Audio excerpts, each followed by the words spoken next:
What if Dale Earnhardt Jr. went to Joe Gibbs Racing in 2008? In a previous scenario, we took a look at the start of that timeline, and now today, we continue it. We return to Richmond in 2009, where two of NASCAR's rivals face off, with a spot in the chase for the Cup on the line.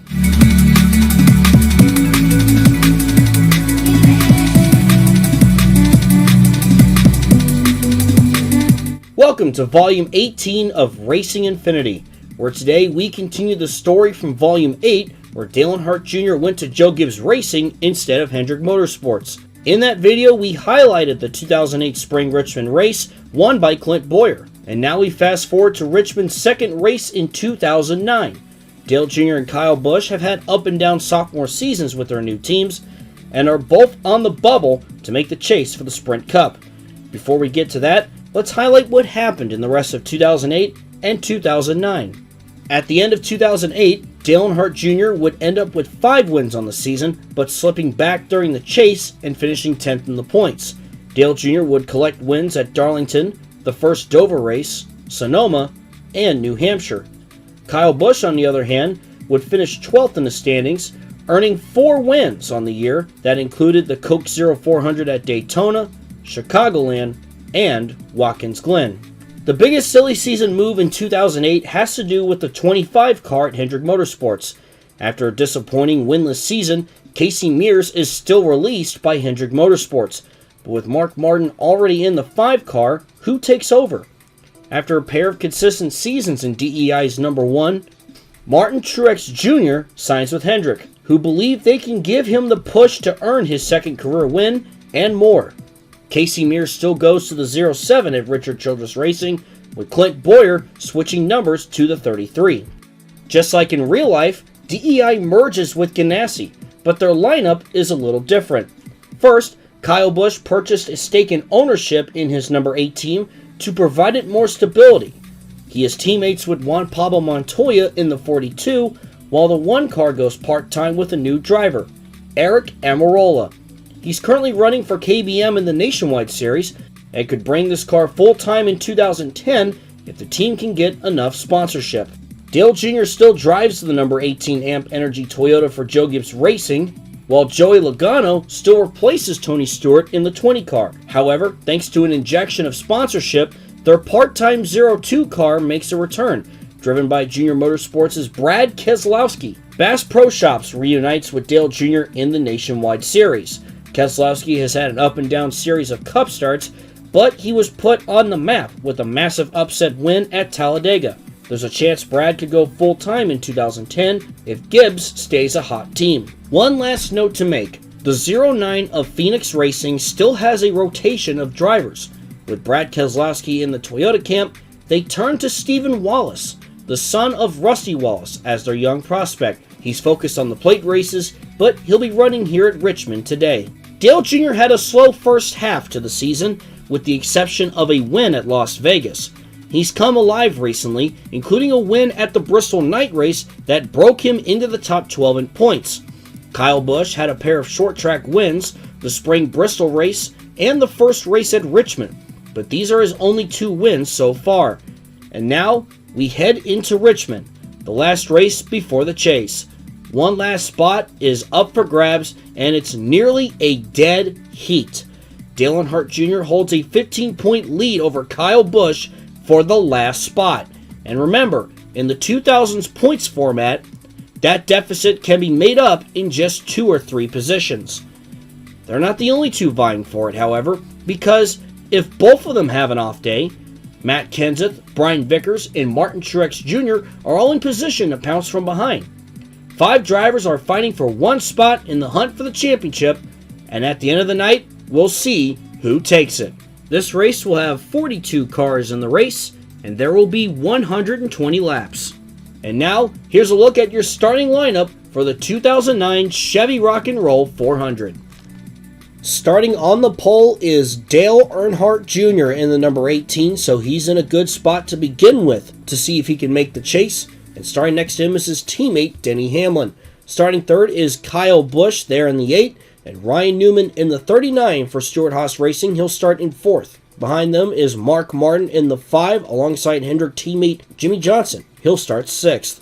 David Rudiman will start in 7th in the Air and Stream machine, and Kurt Busch will start 8th. Starting 9th is rookie Joey Logano, and next to him is Marcus Ambrose with an impressive qualifying run. He'll start 10th. Starting 11th is Jeff Burton in the 31, and starting 12th is Casey Kane. Clint Boyer will roll off in 13th, and next to him in 14th is Jeff Gordon.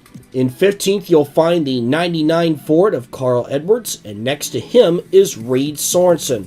Starting 17th is the 6 of David Reagan, and starting 18th is Martin Truex Jr. in the 25. Juan Pablo Montoya will roll off in 19th, and in 20th, you'll find Jamie McMurray. Starting 21st is the 16 of Greg Biffle, and starting 22nd is that Jack Daniel 07 of Casey Mears. Starting 23rd is Elliott Sadler in the 19, and in 24th is Kevin Harvick. Stephen Wallace has been driving in some select races in the Cup Series this season for Phoenix Racing. He'll start 25th, and starting 26th is David Stremme in the number 12. Starting 27th is Tony Stewart in the 14, and his old Joe Gibbs teammate Bobby Labonte starts next to him in 28th. Paul Menard will roll off in 29th, and Brian Vickers will start 30th. Starting 31st is John Andretti in the 34, and starting 32nd is Brad Keselowski in the 02. Scott Speed will roll off in 33rd, and next to him is David Gilliland driving Robbie Gordon's car. Michael Waltrip will start 35th, and starting 36th is AJ Allmendinger. Reagan Smith will start in 37th, and 38th is Sam Hornish Jr. And then rounding out the field is Max Pappas starting in 39th in the 13, and Eric Almirola will start 40th in the 1, and then Michael McDowell for Tommy Baldwin, he'll start 41st, and Matt Kenseth rounds out the field in 42nd. He'll have a lot of work to do if he wants to make the chase. The final race before the chase. It all comes down to this. Who will make the chase? Who will be racing for the championship?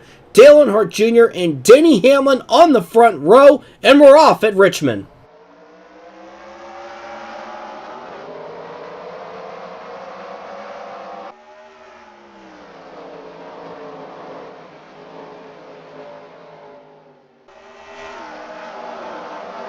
And just like that, Kyle Busch jumps up to second behind Dale Jr. as these two are battling for that 12th and final spot to make the chase. Who is going to prevail tonight? Going into turn 1, Kyle Busch looks to the inside of Dale Jr. for a moment, but he's going to slide back into second place as Dale Earnhardt Jr. now trying to build himself a good lead. If he can get a really good finish, or heck, even a win and lead the most laps, just the most amount of points that you can get, it will help him make the chase for the Sprint Cup. But Kyle Busch is just as hungry. These two are definitely the favorites right now to make the chase and get that final spot. But once again, we're just about 4 laps in, very early in this one.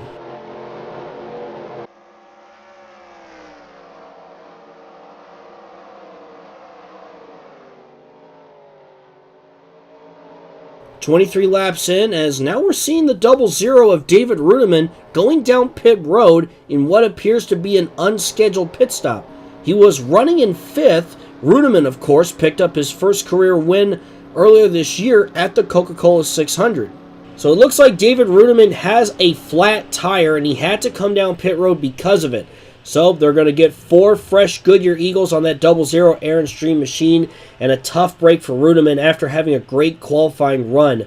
It's really tough at a track like Richmond where the laps tick away, because instead of going a lap down, you're going to go 2 or 3 laps down. So he's got his work cut out for him now.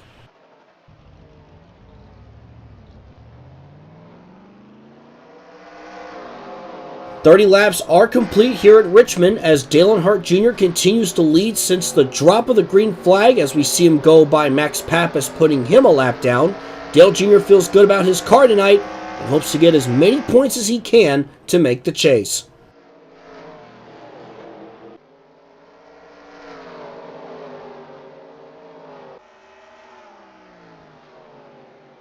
Meanwhile, we see David Rudiman, who had to pit for that flat tire. He's got some speed on him right now, and he's starting to chase down Dale Earnhardt Jr., perhaps get one of those laps back.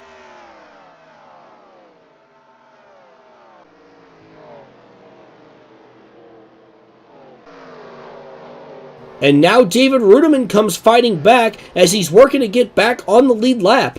He gets around Dale Jr. coming off turn 4, and because of that, here comes Kyle Busch. Going into turn 1, Busch, in the car that Dale Jr. drove for 8 years, now is going to take the lead as the momentum shifts towards Busch over Dale Jr. I'm sure getting passed by Rudiman really hurt Jr.'s momentum, and now he needs to work to get it back. As a matter of fact, because Kyle Busch took the lead, take a look at the points. It's tied now. And if Denny Hamlin gets around Dale Jr. here, that means Kyle Busch will now have that 12th and final spot in the chase. So Dale Jr. has to get that momentum back. He has to get a move on. But Denny Hamlin all over the back of that 18 right now.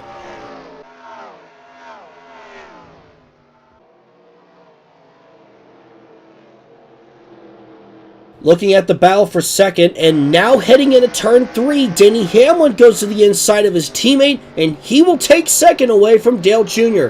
That 18 is starting to slip back a bit, and now he could be under fire from the 5 of Mark Martin.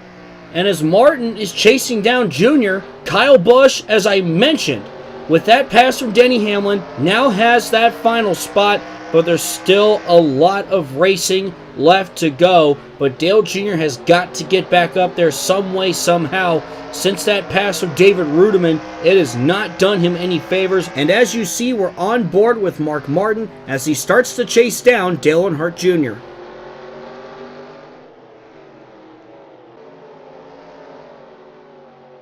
Hamlin has been held up by the lap car of John Andretti, and now Dale Jr. is there to pounce. Into turn 1 now is, whoa! Hamlin nearly lost it. Dale Jr. got into the back of the 11, but both of them keep going. That could have been disastrous. And now we see Mark Martin going to the inside of Dale Jr. to take third away. Martin moves to third, and he's on the move.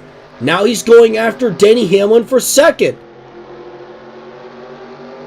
And now Martin is to the inside of Hamlin. Dale Jr. right behind them as Mark Martin moves to second. But Dale Jr. isn't done yet. Now he's back on the move, and he's going to move up to third. Dale Jr.'s finally found some momentum again, starting to go on the move. Very much needed. He does not want to slip up at all here tonight.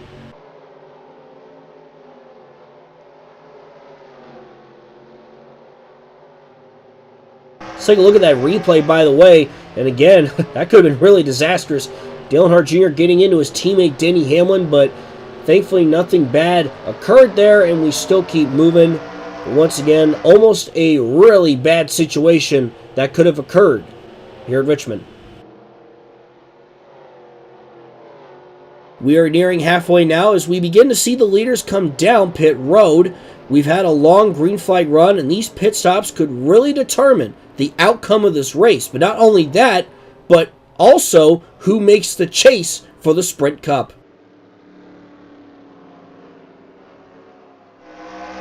Green flag pit stops have cycled through. David Rudiman is scored the leader, but Kyle Busch gets to the inside of him, and despite being surrounded by lap traffic, Busch will take the lead back as he wants to lock in as many points as he can. Meanwhile, Dale Earnhardt Jr. is 7th. The battle for the final spot in the chase could be very close if it remains like this. The nature of this sport is the unpredictability. Anything can happen to anyone. You could be out to a 16-second lead and a caution could come out. You could wreck, you could blow your engine. Anything can happen in motorsports, and that's what makes it so great, so special. You can never, ever assume a race is over until the checkered flag waves, and that's what makes it great. Anything can certainly happen, as we have plenty of racing left to go here at Richmond.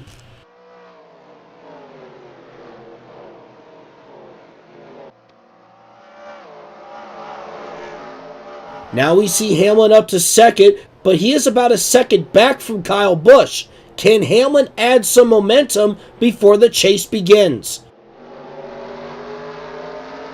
Dale Jr. moves past Runeman for sixth as his protege Brad Keselowski is ahead of him, who got that upset win at Talladega back in April.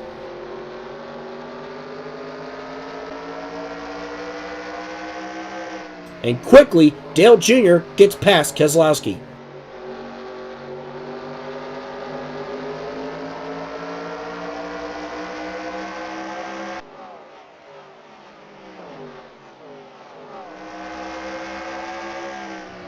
Kyle Busch continues to lead, but he is struggling to get around that 78 of Regan Smith as he's been stuck behind him for a few laps now, and I'm sure it is testing Kyle Busch's patience. We know that Kyle Busch is a pretty aggressive driver.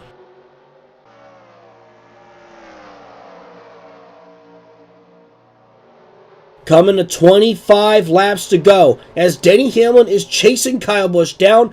Busch is stuck behind the 7 of David Gilliland as they head into turn 1, and Busch bumps into Gilliland. He gets loose and goes right back up on Kyle Busch. The caution is out. Kyle Busch got way too aggressive on that lap car of Gilliland, and that might cost him a chance to make the chase and race for a championship.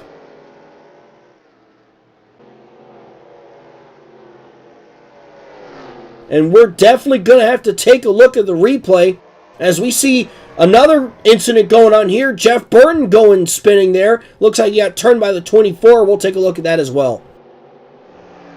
Yeah, going into turn 1 as we see the replay, Busch was probably trying to at least move the 7 out of the way. And if that was the case, it certainly backfired. Gilliland is done for the day, and Kyle Busch is rolling, but I'm sure he's got damage on that number 8 Chevrolet. And like I talked about earlier, the unpredictability of racing as we're on board with David Gilliland. Again, Kyle Busch just getting into the back of him and just, oh man, head first into the wall. Anything can happen in a race, right? And this is exactly what I'm talking about. Everything has changed because of this one moment. Again, on board with Kyle Busch. Again, Busch is okay. He's still rolling, but he's got some damage, and I'm not sure how much it's going to affect the driving of his car moving forward. And here's a look at the other incident that happened. Everybody was getting jumbled up. Jeff Burton getting sandwiched between Kyle Busch and Jeff Gordon heading back to the caution flag. And Jeff Burton getting the worst of it, slaps the wall. That's pretty much it though. Nothing else there.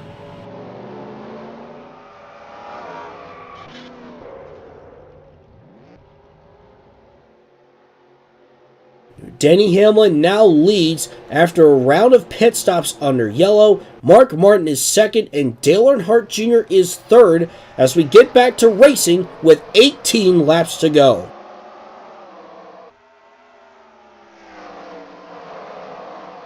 Look at Dale Jr. on the inside, pushing the lap car of Runeman as he wants to lead back. Trouble behind him. Eric Almirola goes spinning after Matt Kenseth gets into him, and both of them are going for a spin. The caution is back out. And as they head back to the start and finish line, Dale Earnhardt Jr. has regained the lead, which could help solidify his chances to make the chase. Taking a look at the replay, and once again, kind of a domino effect as Matt Kenseth bumps into the back of the 1 of Almirola, and I believe somebody bumped into Kenseth that caused him to spin. I believe it was the 42 of Juan Pablo Montoya. Yes, it was actually. And Montoya getting into the back of the 17. That's why he ended up spinning as well.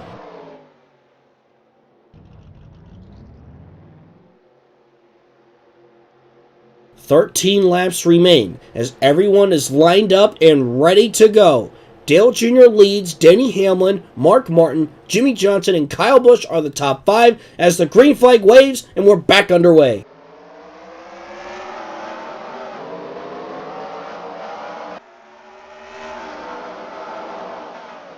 And Dale Earnhardt Jr. clears the lap traffic. He gets a good restart and he is on his way. Denny Hamlin in second now, trying to get past Montoya. That is the first car a lap down, but meanwhile, Dale Earnhardt Jr. is cruising away.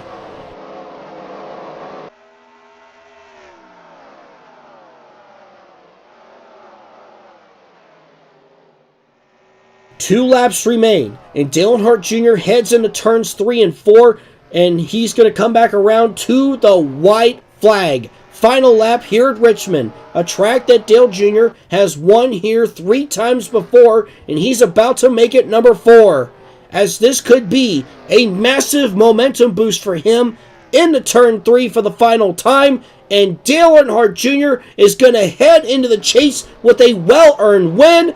Dale Earnhardt Jr. wins at Richmond. Man, if it weren't for that wreck Kyle Busch had, who knows how different this could have played out. But Dale Earnhardt Jr. scoring the win, and that will certainly put him in the chase for the NASCAR Sprint Cup. Take a look at your final results now. Dale Earnhardt Jr., who led 50 laps, is your winner. Mark Martin finishes second. Denny Hamlin finished third. Jimmy Johnson finished fourth. Ryan Newman was 5th. Clint Boyer, Brian Vickers, Casey Mears, Martin Truex Jr., and Greg Biffle round out the top 10. And just going through the rest of the final results real quick, Jeff Gordon finishing in 11th. Solid run for Reed Sorensen and Stephen Wallace finishing in 14th and 15th. And as you see, Kyle Busch finishing all the way back in 16th. Absolute heartbreak for him and that number 8 team. You see guys like Kevin Harvick finishing in 24th. Brad Keselowski was 25th. Kurt Busch 29th. Matt Kenseth 30th. And here's a look at the rest of the results. And only one car did not finish the race. That was the 7 of David Gilliland. He finishes 42nd after getting into that late wreck with Kyle Busch. Dale Earnhardt Jr. now has a ton of momentum on his side. It's going to be interesting to see if he can make a run towards that elusive Sprint Cup Series championship, as 10 races remain on the season, and there are still many questions regarding what happens in this timeline. How many more wins will Dale Jr. get? Will he win the championship? How will Kyle Busch continue to do with Earnhardt Ganassi? And what other changes will be made in this timeline moving forward? Only time will tell. Thank you guys so much for watching another edition of Racing Infinity. I'm Gray Speed Productions, and I will see you in the next video.